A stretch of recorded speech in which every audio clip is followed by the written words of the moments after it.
저희 함께할 첫 번째 소식 정말 머리 끝까지 화가 치우르는 그런 소식인데요. 바로 그 소식. 3살짜리 폭행했는데 분노 조절 장애라고요? 라는 제목입니다. 먼저 꽁트로 만나보시죠. 자식은 내리사랑이라고 하죠. 맞벌이였던 아들 대회를 대신해서 저도 하나뿐인 손주를 금이야 오기야 돌봤는데 그날도 손주를 유치원에 데려다 주기 위해 버스에 탔다가 아이고 문제가 벌어졌어요. 진태가 우리 진태기 아이고 할머니가 좋아 할아버지가 좋아 우리 진태기. 할머니가 맛있는 것도 잘 사주고 잘 어울리네. 네 사랑해줘 나 진택이 사랑해줘서 좋아. 아이고 이쁜 거 아이고 이쁜 거 우리 진태기는 3살인데 어떻게 50세짜리가 이렇게 어른스러운 말을 하냐? 그래 가만히 있어 보자. 여기가 어디냐? 아이고 뭘 내릴 때가 됐네. 우리 진태기 일로 할미한테 아이고 무거워. 어머니. 지금 뭐 하시는 거예요? 아이고. 아니 애가 지금 제 무릎을 쳤잖아요. 아이고 미안해요 아가씨. 진짜 짜증나게 진짜. 저 왜 울어? 할머니 저 아줌마가 그런 거였어요? 진택이 때렸어. 우리 진태기 아이고. 저 아줌마 나쁜 아줌마. 버스에서 내리기 위해 아이를 들어 올리는 과정에서 아이의 팔이 무릎에 닿았다는 이유만으로 그 여자는 제 금쪽 같은 손주를 마구 때리기 시작했습니다. 말리는 과정에서 저 역시 크게 다치고야 말았습니다. 아이고 나 죽네. 아이고 아니 3살밖에 안 된 아이를 이렇게 때리는 경우가 어딨어요? 우리 애 지금 쌍코피 난 거 안 보여요? 지금 누가 할 소리를 하고 그래요? 할머니 손주가 제 무릎을 먼저 쳤잖아요. 제가 분노 조절 장애가 있어서 제가 이런 거 절대 못 참는다고요. 아니 그렇다고 약한 아이와 노인을 이렇게 폭행해도 된다는 말이에요? 분노 조절 장애가 있으면 그게 다예요? 네, 다예요. 어머머. 그게 다예요. 저 그 심신미약? 뭐 그런 거거든요, 저. 그러니까 뭐 그쪽에서 알아서 피하셨어야죠. 분노 조절 장애가 있다면서 우발적으로 저지른 일이라고 주장하는 이 여자. 경찰에 고소는 했지만 혹시나 그 여자의 주장대로 심신미약에 의한 감형을 받지는 않을까 정말 걱정이 됩니다. 3살짜리 아이를 이런다고 정말 이럴 수가 화난다. 있어요. 자세히 좀 설명 좀 해주시죠. 이게 정말 말이 되나 싶을 정도의 이 이야기가 한 온라인 커뮤니티에 올라온 글인데 이 모두가 다 사실입니다. 지금 이 사건이 지난 2일 부산의 한 시내버스에서 발생한 일인데요. 좌석버스를 이렇게 타다 보면 뒷자리에 왜 두 사람씩 앉아 있는 자리가 있죠. 맞아요. 요 2사람씩 앉아 있는 요 좌석에 할머니가 아이를 안고 계셨던 겁니다. 그리고 이 옆자리에 한 20대 여성이 탑승해 있었는데 이 버스를 내리면서 아이를 이렇게 들어서 이 할머니가 품에 안는 과정에서 아이의 신체 일부분이 여성의 팔에 닿게 된 겁니다. 그랬더니 이 여성이 거기에 화가 나서 어머. 아이의 얼굴을 때리게 된 거예요. 얼굴을요? 너무했다 진짜. 아이라면 실수도 할 수 있고 아이가 뭐 어른을 때리는 것도 아니잖아요. 이 앉는 과정에서 그렇게 할 수 있는데 근데 얼굴을 때렸다고 아이의 얼굴을 때렸다고 이건 말도 그러기나 안 되는 말입니다. 거죠. 이게 참 있을 수도 없는 일인데 이 아이가 이걸로 쌍코피가 났다는 아유. 거예요. 3살 아이가. 세상에, 어떡해. 더 경악스러운 게 뭐냐면 이 할머니가 이러니까 말렸을 거 아닙니까? 그렇죠. 그랬더니 이 할머니의 팔을 깨물어 버려요. 지금 이제 사진 보이시는데 저기 보이시죠? 이제 치아 자국이 굉장히 선명한데 네. 실제 이 할머니 이 팔에 저렇게 선명한 자국이 난 데다가 아이가 코 안에 피가 이렇게 맺혔다 그래요. 이렇게 결국 아이는 전치 2주에 달하는 상해를 입은 겁니다. 아이고. 야, 근데 이제 더 그런 것은 사과 한마디도 없이 자기는 분노 조절 장애다 맞아. 이렇게 주장하고 있다는 거 아닙니까? 좀 기가 막힌 일인데 지금 이 여성은 현재 불구속 상태로 입건이 돼 있는 상태고 조사를 받고 있는데 경찰에게 뭐라고 얘기를 했냐면 나는 내가 볼 때 아이가 산만했다. 거기다가 내가 원래 분노 조절 장애가 있는 그런 사람이다. 사과 한마디 전혀 하지 않고요. 내 스스로 가지고 있는 질환에 대해서 방점을 들면서 끊임없이 강조를 했다고 알려져 있습니다. 웬일이야. 그런데 요즘 특히 더 그래서 그런 것 같아요. 이렇게 작은 사소한 일인데 욱하는 마음에 맞아. 이런 뭐 범죄로까지 연결돼 이런 일이 좀 많다면서요. 그러니까요. 세상이 정말 어떻게 되려고 하는지 맞아. 최근 잇따르는 강력 범죄의 원인 가운데 하나가요. 분노를 참지 못해서 발생하는 경우가 많다고 합니다. 실제 경찰청 통계를 살펴보면 2021년 발생한 범죄 5건 중 1건이요. 이 분노, 감정을 조절을 하지 못해서 우발적으로 벌어진 이른바 홧김 범죄라는 통계가 있다고 합니다.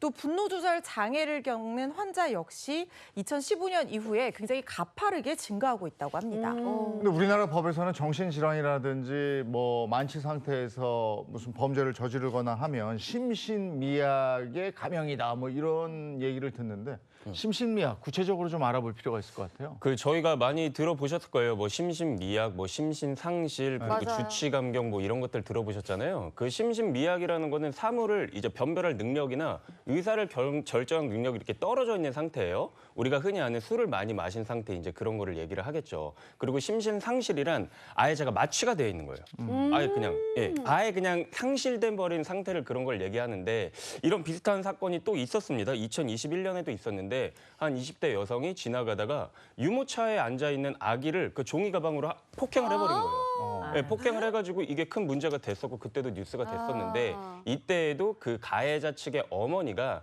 우리 딸이 정신 장애가 있고 그리고 좀 분노 조절을 잘 못한다라고 이제 주장을 했었던 적이 있었습니다. 네. 그런데 이 형법에서는요, 심신상실이나 심신미약의 경우에는 행위를 처벌하지 않거나 형을 감경할 수 있다 이렇게 규정을 하는 그런 내용이 있습니다. 사물 변별 능력이나 의사결정 능력이 약하게 되었을 때 이 심신미약 상태뿐만 아니라 아예 없다고 판단되는 심신상실의 상태에서 이렇게 죄를 저질렀을 때 형을 감면을 해준다는 건데 판단 능력이 아예 없을 정도로 술에 취한 이른바 주치감경 여러분들 많이 들어보셨죠? 네. 이런 경우도 바로 이 규정에 따라서 감경을 해주는 거예요. 그런데 이 주치감경이 정말 국민적인 공분을 불러일으켰던 대표적인 사건이 있습니다. 2008년 초등학교 1학년 여자아이를 성폭행하고도 주치감경이 적용이 돼서 징역 12년형을 선고를 받았던 조두순 사건이 조두순, 굉장히 대표적인데요. 그렇죠. 지금 다 탄식 소리 나오잖아요. 그때 당시에 왜 주치감경을 해줘야만 했냐. 법조문에요. 심신미약이나 심신상실 상태에 있으면 반드시 형을 감경을 해줘야 된다. 이 규정이 있었던 거예요. 이걸 필요적 감경 요건이라고 하는데 그런데 이게 국민적인 공분을 사게 되면서 이 법이 개정이 됩니다. 그러니까 성범죄에 대해서는 주치감경을 하지 않을 수 있다는 규정이 따로 들어갈 정도로 굉장히 엄격하게 적용을 하는 내용으로 바뀐 부분이 있고요. 또 심신미약에 대해서도 필요적으로 반드시 감경해줘야 되는 것이 아니라 그때 사건의 구체적인 상황을 보고 재판부의 재량에 따라서 형을 감경을 해줄 수도 있고 그대로 선처를 안 해줄 수도 있고 이렇게 여지를 남긴 거예요. 그러니까 더 이상 반드시 감경을 해줘야 되는 것이 아니라 상황에 따라서 감경해줄 수도 있고 아닐 수도 있고 이런 상황이 되게 된 거죠. 아니 요즘 보면 정말 점점 더 말도 안 되는 사건 사고들이 막 잇따르고 있는데 맞아요. 네. 여기서 OX 한번 하죠. 이렇게 자기가 분노 조절 장애가 있다 이러면 이거를 좀 감경을 해줘야 되는지 아니면 그대로 적용을 해야 되는 건지 만약에 분노 조절 장애가 있으면 좀 봐줘야 된다 이러면 O 아니다 이거 세게 처벌받아야 된다 그러면 X입니다. 네. 하나 둘 셋 들어주세요. 저는 X. 저는 X. 이게 저도 X. 뭐야 아니, 분노 이게- 조절 장애가 있으면 더 봐줘야 된다. 봐주면 안 아니, 되죠. 안 된다. 안 되죠. X. 안 되죠. 아 더 세게 해야 된다. 세게 이게 해요? X구나. 내가 해놓고. 계속 드셔야 돼요. X. 아니 근데 분노 조절 장애가 있으면 아이를 때려도 된다? 분노 조절 장애가 있으니까 아이를 때렸다? 이건 말이 안 되는 것 같아요. 네. 조두순 사건도 마찬가지예요. 술을 마셨으면 감형이 아니라 가중 처벌을 해야 되는 거지. 그것도 잘못됐다 저는 생각해요. 네. 네. 장 기자님은요? 그러니까 저도 X 들었잖아요. 네. 이게 이렇게 뭐 자꾸 예외 규정을 자꾸 만들다 보면은 이게 약간 한도 끝도 없고 또 역이용당하고 이런 사례들이 자꾸 나오고 있어요. 그래서 일단은 이제 이런 거에 대한 예외를 자꾸 만드는 것 자체가 그렇지. 사회 질서를 잡기 위한 법의 취지를 좀 약간 역행하는 게 아닌가라는. 오랜만에 좋은 소리 하셨어요. 변호사님도 깜짝 놀랐어요. 다른 소리 하셨어. 사회질서 얘기 나오니까. 이야. 네, 근데 저는 약간 생각이 다른데요. 네. 이게 뭐 봐주자 그런 얘기가 아니라 일단 술 마시고 저지른 범죄에 대해서는 저는 봐줄 이유가 전혀 없다고 생각합니다. 그런데 경우에 따라서 정말 조현병이 있거나 아니면 이런 발달 장애가 있거나 우리가 지금 뭐 분노 조절 장애라고 말씀하셨습니다만 이게 흔히 전문적으로는 진단명이 아니고 실질 진단명은 간헐적 폭발성 장애라고 부릅니다. 근데 이게 이런 경우가 있다면 이런 경우가 있다고 무조건 봐주는 게 아니라 일단 이게 진단을 받았다는 얘기는 이전에 모종의 다른 사건들이 작고 크게 있었다는 얘기예요. 근데 이게 반복된다든지 그렇지. 진단을 받은 이후에도 치료를 하지 않았다든지 맞아. 이렇다면 저는 강력하게 처벌을 해야 된다고 생각합니다. 네. 그렇다면 사연 속 분노 조절 장애는 심신미약 감형 대상이 될 수 있는 겁니까? 그 아까 변호사님 말씀해 주셨다시피 이거는 좀 케이스들을 들여봐야 될 것 같아요. 우리가 흔히 생각했을 때는 당연히 이런 범죄에 있어서는 강력하게 처벌을 해야지 무슨 선처냐 이렇게 말씀을 하실 수도 있는데 네. 제가 그럼 조금 달리 설명해 볼게요. 네. 제가 어떤 범죄를 저지르려고 해서 마음을 먹었단 말이에요. 마음을 먹고 범죄를 저지른 거랑 네. 정말 제가 아까 말씀드린 것처럼 마취해. 근데 막 몸을 움직이다가 누군가를 쳤어요. 때렸어요. 그 사람이 다쳤습니다. 그러면 그 사람한테 제가 이전과 같이 범죄를 저지르려고 마음을 먹었던 거랑 똑같은 책임을 과연 물을 수 있을까요? 우발적이다 이거. 네. 근데 그런 부분에 있어서 제가 마취라는 예를 들어드렸지만 그 다른 어떤 뭐 주치감경이라든지 이런 부분도 비슷하게 생각을 해볼 수 있을 것 같거든요. 네. 하지만 말씀드렸다시피 모든 상황에서 다 감경을 해준다 그건 맞아, 안 아닙니다. 예를 들어서 우리가 주치감경을 주장을 했을 때 이 사람이 그 취하고 난 다음에서 행동을 보니까 굉장히 좀 주도 면밀한 어떤 범행을 모의하고 범행을 실행하고자 하는 그런 준비 과정들이 드러났단 말이에요. 그러면 그럼에도 불구하고 과연 무조건 취했다는 이유만으로 주치감경을 해줘야 될까요? 그래서 이런 사건에서는 실질적으로 주치감경을 주장을 해도 인정받기는 좀 어려워 보입니다. 그럼 감형 대상은 아닌 거예요, 그죠? 그렇죠. 감형 대상이 되지가 좀 어려울 것 같아요. 네. 이 경우에 아까 그 분노 조절 장애 얘기가 나왔잖아요. 그 분노 조절 장애 병력이 있다고 하더라도 이 사건에서는 그 분노 조절 장애의 어떤 그 병변이 실제로 일어난 일이 아니라고 한다면 그런 병력을 가지고 있다는 이유만으로 무조건 주치감경을 해줘야 되느냐 이제 그런 건 아니라는 거죠. 실제 사항을 들여다보고 이 사람이 그런 병력이 있다고 하더라도 이 사건에서는 그 병력과는 크게 상관이 없다라고 하면 충분히 처벌이 가능하다라는 얘기입니다. 네. 그렇다면 폭행을 당한 피해자가 이제 보니까 할머니와 3살 아이거든요.